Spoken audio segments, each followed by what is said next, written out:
bát kher chun aran suak puan ri puan zia athil hlot ling a sil zen chun ngam pa lung rila phang ruai ruai oh nam puan siam nu kut suk ne ze tui luang en in hoi chun ni tlak sen siara lung an le oh nam puan phar a roi til nang ke kher suak va lung ril rek ni zia luang in hoi chun lung ril anem bong bong luma de ang kan ni eng va swa in la lung tat in mun a per suak ma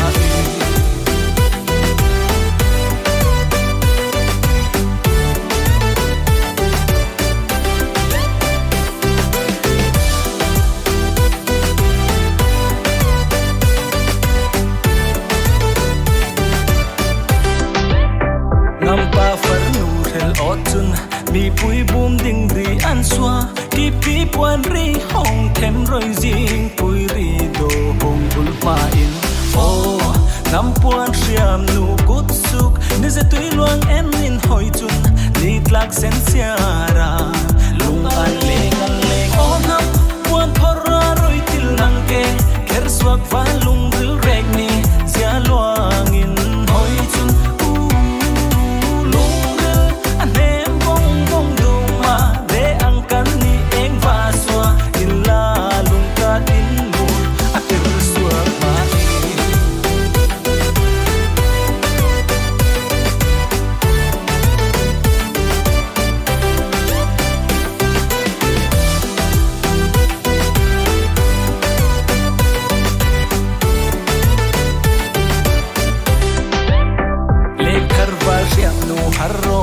nam puan mangin lo in chei re